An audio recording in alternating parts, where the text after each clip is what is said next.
இப்போ சனி பெயர்ச்சி வந்து 12 ராசிகளுக்கும் வேறுபடும்ன்ற மாதிரி தான் வந்துட்டு சொல்றீங்க. அப்படி இருக்கும்பொழுது முதலாவதா அந்த மேஷ ராசிக்கு சனி பெயர்ச்சி எப்படி இருக்கும்?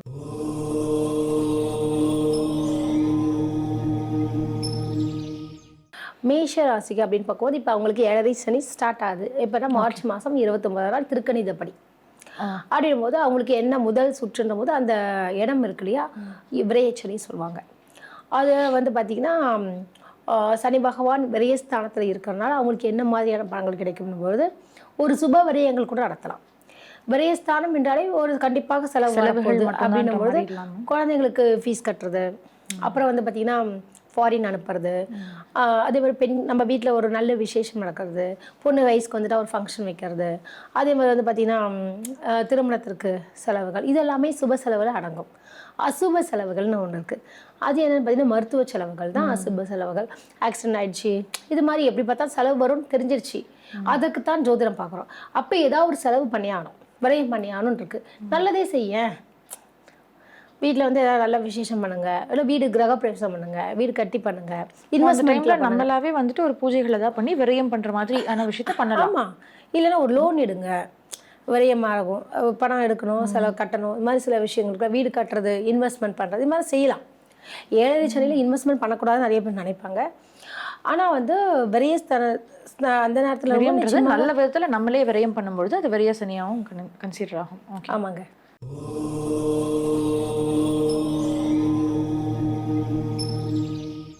ரிஷபராசிக்கு சனி பெயர்ச்சி எப்படி இருக்கும்? ரிஷபராசிக்கு சனி பெயர்ச்சி எப்படி இருக்கும்னு நீங்கள் கேட்கறது புரியுது. அதாவது ரிஷபராசிக்கு சனி பகவான் எந்த ஸ்தானம் அப்படின்னு பார்க்கறச்ச தர்ம கர்மாதிபதி ஸ்தானத்தை பெற்றவர். பொதுவாகவே சொல்லுவாங்க இல்லையா, தர்ம கர்மாதிபதி யோகம் இருக்கா அப்படின்னும் போது அந்த கிரகமே வந்து ஒரு எல்லாருக்குமே வந்து தர்ம கர்மாதிபதி வேறு வேறு கிரகங்கள் 2ஆக இருக்கும். ஆனால் ரிஷப லக்னத்துக்கு மட்டும் பார்த்தீங்கன்னா 2மே ஒரே கிரகமாக இருக்குது. அப்போ ரிஷபராசிக்கு சனி பகவான் ஒரு யோகக்காரகன் சொல்லுவாங்க. அது பாக்கியஸ்தானாதிபதி மற்றும் தொழில்ஸ்தானாதிபதியும் அவராகவே வருகிறார். அவர் வந்து நான் சொன்னேன் இல்லையா, 3, 6, 10, 11ன்றது உப ஜெயஸ்தானங்கள். இந்த இடத்துல தான் பாபகிரகங்கள் இருப்பது மிக சிறப்பு.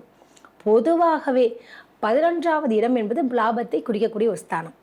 அந்த இடத்தில் எந்த கிரகங்கள் வந்தாலுமே லாபத்தை கொடுக்குங்க, நிச்சயமாக கொடுக்கும். அதுவும் சனி பகவான் ரிஷபராசிக்கு வந்து யோகாதிபதின்னு சொல்லுவாங்க, யோக கிரகம். அவரே லாபஸ்தானத்துக்கு வரும்போது இப்போ வந்து ரிஷபராசிக்கு நிறைய ஒரு 10 வருஷமாகவே கஷ்டப்பட்டுருக்காங்க. நிறைய ரிஷபராசிகளை நான் பார்த்துருக்கேன். 2017 எனக்கு ஒன்றும் நல்லாவே இல்லைங்க, அஷ்டம சனி பிடிச்சதுலேருந்தே அவங்களுக்கு லைஃபே வந்து ஒன்றும் நான் டெவலப் ஆகலை, எப்படி இருந்தேன் தெரியுமா, அப்படி இப்படி ஆகிட்டேன்னு வாங்க இல்லையா, அதெல்லாமே மாறக்கூடிய ஒரு காலகட்டம். எங்கெங்கெல்லாம் உங்களை அவமதித்தார்களோ, அவமானப்படுத்தினார்களோ, எங்கெங்கெல்லாம் வந்து உங்களை வந்து கஷ்டப்படுத்தி ரொம்ப சிரமத்தில் இருந்திருப்பாங்க, அது வந்து நீங்கள் அவங்களுக்கு இன்னும் கிடையாது. 7 சனி அப்போ ஸ்டார்ட் ஆகலை, ஒன்றும் கிடையாது. ஆனால் சில கிரகங்கள் அமைப்புலாம் வந்து நான் கேள்விப்பட்டிருக்கேன். நிறைய ரிஷபராசிக்காரங்க ரொம்ப துன்பப்பட்டிருக்காங்க. இன்னும் டெவலப்பே ஆகலைன்னுவாங்கல்ல, இவ்வளோ வருஷம் ஆயிடுச்சு இனிமேட்டு என்ன அப்படின்வாங்க இல்லையா, போங்கன்ற மாதிரி. ஆனால் நீங்கள் கவலைப்படாதீங்க ரிஷபராசி என்பவர்களே, நிச்சயமாக இந்த சனி பயிற்சி வந்து உங்களுக்கு ஒரு பெரிய ஒரு பூஸ்டாக இருக்கக்கூடிய ஒரு இது. அது மட்டும் இல்லாமல் வந்து பார்த்திங்கன்னா இந்த காலகட்டத்தில் புதிய தொழில் துவங்குவீங்கன்னு சொல்லலாம். எங்கே போனாலும் சென்றமிடமெல்லாம் செல்வாக்கு, புகழ், ஒரு சந்தோஷம், ஒரு திருமணம் ஆகாதவர்களுக்கு திருமணம் நடக்கும், ஒரு நல்ல துணை கிடைக்கும். நமக்கு ஒரு சொல்லுவாங்க இல்லையா, மறுமணம் காத்திருப்பவர்களுக்கு கூட மிக சிறப்பாக இருக்கும். ஏன்னா திருமணம்னாலே எல்லா அன்மேரிட் மட்டும் யோசிக்கக்கூடாது, அவங்களுடைய வாழ்க்கையிலையும் ஒரு நல்ல வாழ்க்கை கிடைக்குமா அப்படின்னு ஏங்கிட்டு இருப்பாங்க இல்லையா, நல்ல ஒருத்தர் அமைவாரானா நிச்சயமாக அவங்களை தேடி வந்து பார்த்து பழகக்கூடிய ஒரு காலகட்டம், அதாவது திருமணத்தில் முடியக்கூடிய ஒரு காலகட்டமாக இருக்குது. ஸோ ரிஷபராசிக்கு பொருளாதார ரீதியாகவும் சரி, மனசு ரீதியாகவும் இந்த சனி பகவான் நல்லதே செய்வார்.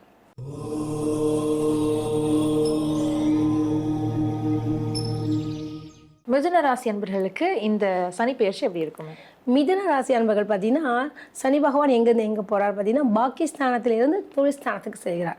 அப்படின்னும் போது என்ன ஆகும்னு பார்க்க, தொழில் எல்லாருக்குமே முக்கியம் இல்லையா, பத்தியில் ஒரு பாவியாவது இருக்க வேண்டும் என்று சொல்லுவாங்க ஜோதிட சாஸ்திரப்படி. அப்படின்னும் போது சனி பகவான் 10ஆம் இடத்துல போகிறாரு, கூட ராகு அங்கே இருக்காங்க. மார்ச்லேருந்து மே வரைக்கும் ராகுவுடன் சனி பகவான் பயணிப்பார்.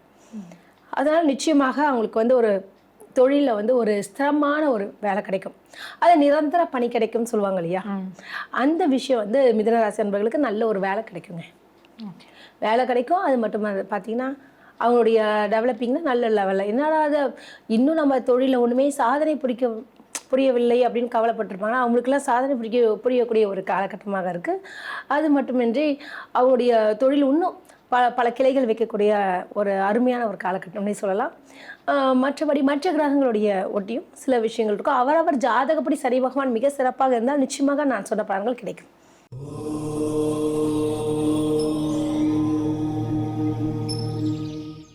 கடகராசிக்காரர்களுக்கு சனி பெயர்ச்சி எப்படி இருக்கும் மேம்?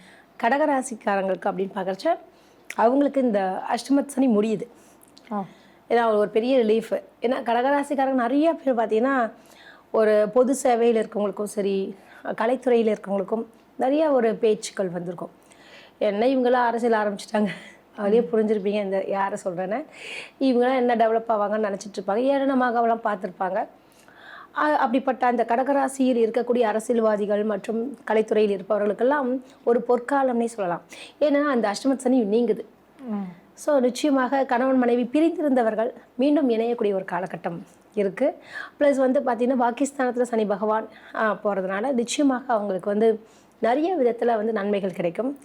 என்ன மாதிரியான விஷயங்கள் பார்க்கும்போது தொழில் ரீதியாகவும் சரி, பொருளாதாரத்துலேயும் சரி, ப்ளஸ் வந்து பணப்புழக்கங்கள் அதிகமாக இருக்கும். பணம் லாக் ஆகியிருக்கும் இல்லையா, அதெல்லாம் வந்து ரிலீஸ் ஆகக்கூடிய ஒரு காலகட்டம். இப்படி நிறைய சொல்லிக்கிட்டே இருக்குன்னா குடும்ப வாழ்க்கையிலையும் ஒரு நல்ல ஒரு இன்பமான சூழல் கிடைக்குங்க.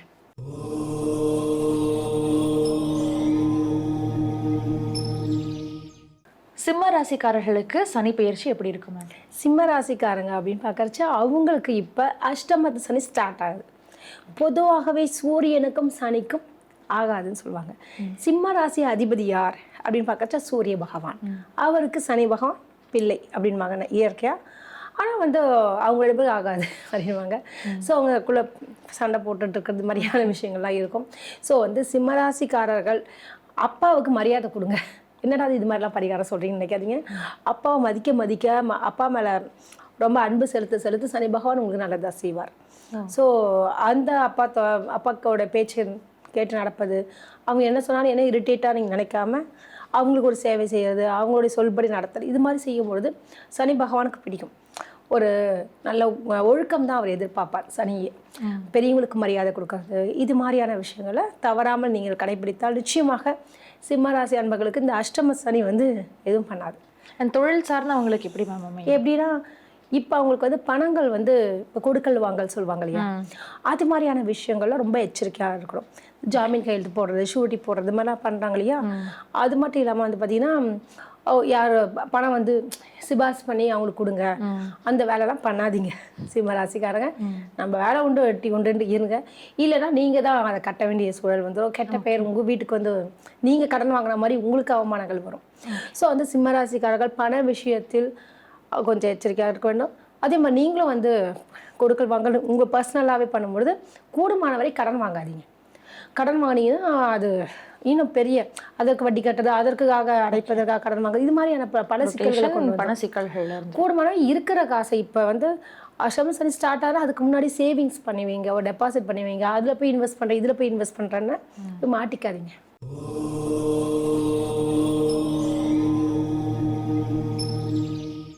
கன்னிராசிக்காரர்களுக்கு இந்த சனி பெயர்ச்சி எப்படி இருக்கும்? கன்னிராசிக்காரங்களுக்கு பார்த்தீங்கன்னு வச்சுங்களேன், இப்போ சனி பகவான் 6வது இடத்துல இருக்காங்க. உபஜயஸ்தானம்னா நல்ல ஸ்தானம் தான் அது. இப்போ சனி பகவான் 7வது இடம்ன்றது கண்டக சனின்னு சொல்லுவாங்க. அதாவது 7 சனி எப்படி விரைய சனின மாதிரி இப்போ வந்து 7வது இடத்தில் சனி பகவான் சமசப்தமஸ்தானத்தில் கன்னிராசிக்கு வரும்பொழுது அவர்களுக்கு கண்டக சனி ஸ்டார்ட் ஆகும். ஸோ திருமணம் ஆகாதவர்களுக்குலாம் கண்டிப்பாக கல்யாணம் ஆகிடும்.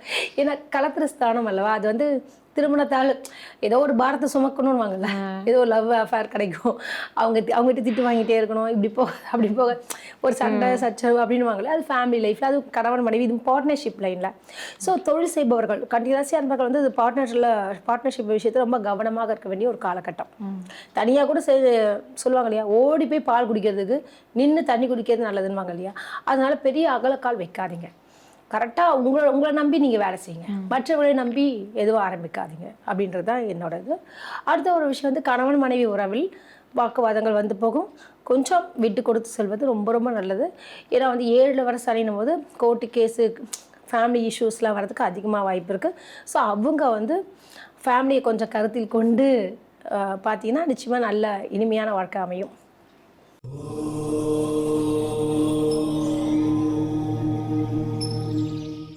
துலாம் ராசிக்காரர்களுக்கு எப்படி இருக்கும் மேம்? துலாம் ராசி அன்பர்களுக்கு அப்படின்னு பார்க்கறச்ச எப்படி பார்த்தீங்கன்னா சனி பகவான் வந்து யோகாதிபதி. எப்படி வந்து ரிஷப ராசிக்கு யோகாதிபதி, நம்ம துலாம் ராசிக்கும் யோகாதிபதி. சுக்கிரனுக்கு வந்து சனி பகவான் நட்பு கிரகம் சொல்லுவாங்க. சுக்கிரனாலே சினிமாவை குறிக்கக்கூடிய ஒரு விஷயம், சனினாலே எது கருப்பு கலர் சம்மந்தப்பட்டது. இப்போ பாருங்கள், ஆர்டிஸ்ட்லாம் எங்கே நிற்கிறோம், ஒரு விஷயத்தில் வந்து டெவலப் ஆனோம் போகணும், ஒரு பளிச்சுன்னு தெரியணும்னாலே கேமரா முன்னாடி தான். அப்போ நம்மளை வந்து வெளிக்கொணர வைக்கக்கூடிய ஒரு ஆற்றல் வந்து சனி பகவானுக்கு தான் இருக்குது. கருப்பு நிறம் தான்.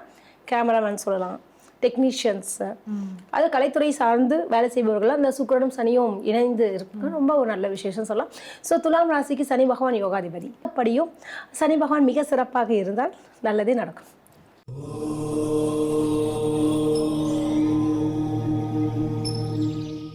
விருச்சிக ராசிக்காரர்களுக்கு இந்த சனி பயிற்சி எப்படி இருக்கும் மேம்? விருச்சிகம் அப்படின்னு பார்க்கறச்சா அவங்களுக்கு இப்போ அர்த்தாஷ்டம சனி முடியுதுங்க.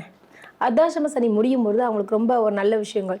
இப்போ வந்து விருச்சிக ராசி அன்பர்கள்லாம் நிறைய பேர் வீடு கட்டலாம், அல்லது வீடு வாங்கலாம், அல்லது லோனுக்காக ரொம்ப ப்ராசஸிங்லாம் பண்ணியிருப்பாங்க. அதெல்லாமே வந்து தடையோடு இருந்திருக்கலாம். வீடு கட்டிட்டு பாதியிலே நின்று இருக்கும்.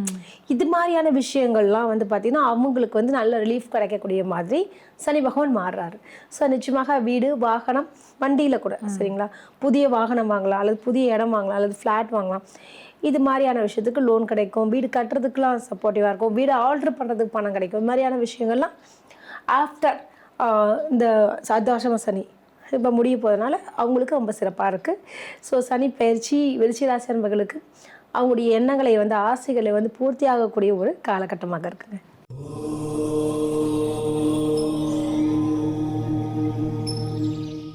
தனுசு ராசிக்காரங்களுக்கு இந்த பயிற்சி எப்படி இருக்கும் மேம்? தனுசு ராசி அன்பர்களுக்கு வந்து 2, 3 கூடியவர் தான் சனி பகவான். அவர் வந்து எங்கேருந்து எங்கே போகிறான்னு பார்த்தீங்கன்னா 3வது இடத்துலேருந்து 4வது இடம் என்று சொல்லக்கூடிய இடத்துல அர்த்தாஷ்டம சனி அவங்களுக்கு ஸ்டார்ட் ஆகுது. ஸோ அவங்க வந்து கொஞ்சம் அலாட்டாக இருக்கணும். அவங்களுடைய தனுசு ராசி அன்பர்களுக்கு அவங்களுடைய அம்மா இருக்காங்க இல்லையா, அம்மாவுக்கு கொஞ்சம் உடம்பு சரியில்லாமல் ஆகும். அந்த தாயோட கஷ்டங்கள் வரதுக்கு அதிகமான வாய்ப்புகள் இருக்குது. இப்போ வீடுலாம் வாங்கணும்னா கொஞ்சம் வாங்கும்போது யோசித்து வாங்கணும். எப்படின்னா அந்த டாக்குமெண்ட்ஸ்லாம் கரெக்டாக இருக்கா அப்படின்னு கொஞ்சம் செக் பண்ணணும். வில்லங்களாக இருக்கா நான் போட்டு பார்த்துட்டு தான் ஒரு விஷயங்கள் செய்யணும். இடம் மனைலாம் கொஞ்சம் விற்கிறது கொஞ்சம் தாமதமாகும். ஸோ அதே மாதிரி பார்த்தீங்கன்னா புதுசாக வண்டி வாங்கினான்னு பார்த்தா அது ஒர்க் அவுட் ஆகாது. இது மாதிரி சில விஷயங்கள்லாம் தடை தாமதத்தோட ஒரு பிரச்சனையாக இருக்கும்.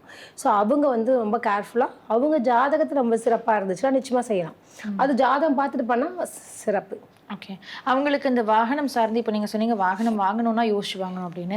அந்த மாதிரி சில பேருக்கு வந்துட்டு வாகனத்தில் பயணிக்கும் பொழுது ஜாக்கிரதையாக இருக்கும். இதுவும் கரெக்டான அந்த மாதிரி உண்மைதான். எப்படின்னு பார்த்தீங்கன்னா இப்போ சொன்ன வாகனம், வீடு, இது மாதிரி விஷயத்தில் கவனமாக இருக்கனாலே வண்டி வாகனத்தில் பயணம் செய்யும் பொழுதும் கூட இருக்கும். இந்த விபத்துகள், சின்ன சின்ன விபத்துகள் பெரிய பயந்துட வேணாம். அவங்கவுங்க ஜாதகத்தில் சில விஷயங்கள் இருக்குது. விபத்து ஜாதகம்னு இருக்கும். அது மாதிரி இருந்துச்சுன்னா நிச்சயமாக நடக்கும். அது இந்த பீரியடில் நல்லா வலுவாக செஞ்சிடும்.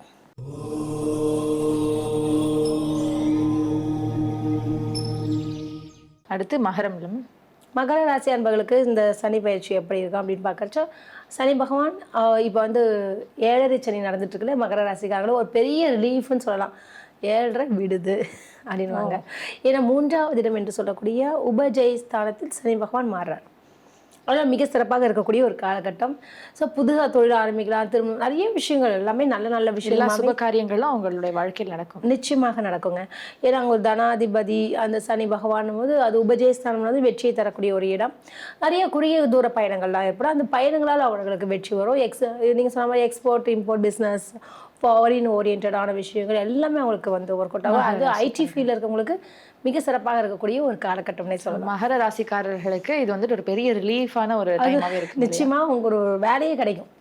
ஒர்க் ஃப்ரம் ஹோம் ஒரு என்னடா அது குடும்ப தலைவிகள்லாம் ரொம்ப சிம்பிளாக இருக்கும் அப்படின்னு நினச்சி பார்த்தா அவங்களே வீட்டிலேருந்து ஒரு ஏர்ன் பண்ணுற அளவுக்கு ஒரு மதிப்பு எல்லாமே உயரக்கூடிய ஒரு காலகட்டமாக இருக்குது.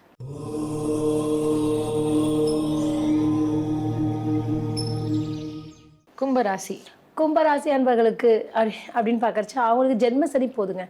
பொதுவாகவே விரய சனி, ஜென்ம சனி, அப்புறம் பாத சனின்னு முக்கால்வாசி கடனை தாண்டுறாங்க. ஸோ இந்த ஜென்ம சனியை தாண்டிட்டாலே இந்த 50 வயதுக்கு மேற்பட்டவர்கள் இருக்காங்களே, 60 வயசு 70 வயசுக்காரங்களும் இந்த ஜென்ம சனி நடந்ததுன்னா ஹெல்த் வைஸ் ரொம்ப படுத்தி எடுத்துருக்கும்.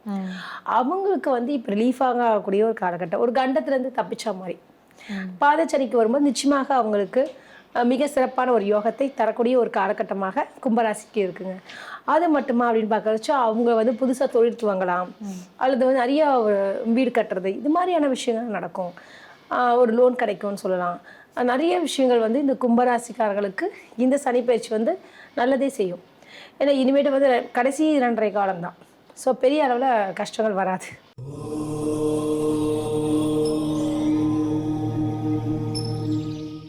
ஓகே. அண்ட் கடைசியா மீன ராசிக்காரர்களுக்கு எப்படி இருக்கும்? மீன ராசிக்காரங்களுக்குன்னு பார்த்தீங்கன்னாலே உங்களுக்கு கடைசி ராசியே அவங்க தான். அவங்களுக்கு இப்போ ஜென்ம சனி ஸ்டார்ட் ஆகுது. அதாவது விரயத்திலிருந்து ஜென்மத்துக்கு வராங்க. ஸோ அப்போ அவங்க இன்னும் எச்சரிக்கையாக இருக்க வேண்டும். நிறைய விஷயத்தில் அலாட்டடாக இருக்கணும். ஹெல்த் வைஸ் ரொம்ப நல்லா பார்த்துக்கணும். குறிப்பாக கால் பாதங்களில் சின்ன சின்ன காயங்கள், அடிகள் வரதுக்கு வாய்ப்புகள் இருக்குது. வண்டி வாகனத்தில் பயணம் செய்யும்போது கவனமாக ஓட்டணும். கால்லேயே பட்ட இடத்துலேயே படுவாங்க இல்லையா, அது மாதிரியான விஷயங்கள்லாம் நடக்கும். ஸோ வந்து அவங்க ரொம்ப கேர்ஃபுல்லாக இருக்கணும். அது மட்டும் இல்லாமல் வந்து பார்த்திங்கன்னா இதே ஜென்ம சனியாக இருக்கணும், ஃபேமிலி லைஃப் கூட கொஞ்சம் இஷ்யூஸ் வரதுக்கு வாய்ப்பு இருக்குது. ஸோ அது கொஞ்சம் ரொம்ப டென்ஷன் ஆகாமல் அழகாக ஹேண்டில் பண்ண சொல்லுங்கள். அது ஒரு விஷயம். அடுத்த ஒரு விஷயம் வந்து பார்த்திங்கன்னா அந்த மீனராசி அன்பர்களுக்கு பொதுவாகவே ஜென்மசனி இப்போ ராகு கேதுவார் மாறும். அது நிறைய விஷயம் இருக்கிறனால நல்ல விஷயமே தான் நடக்கும். கண்டிப்பாக சனினா பயப்படாதீங்க, நல்லது செய்யுங்க, நல்லது நிச்சயமாக அவர் செஞ்சு தரக்கூடிய ஒரு விஷயமா இருக்குது. ஸோ ஜென்ம சனினாலே பயப்பட வேண்டிய அவசியம் இல்லை. உங்கள் ஜாதகத்தில் சனி பகவான் மிக சிறப்பாக இருந்தால் ஒன்றும் பண்ணாது.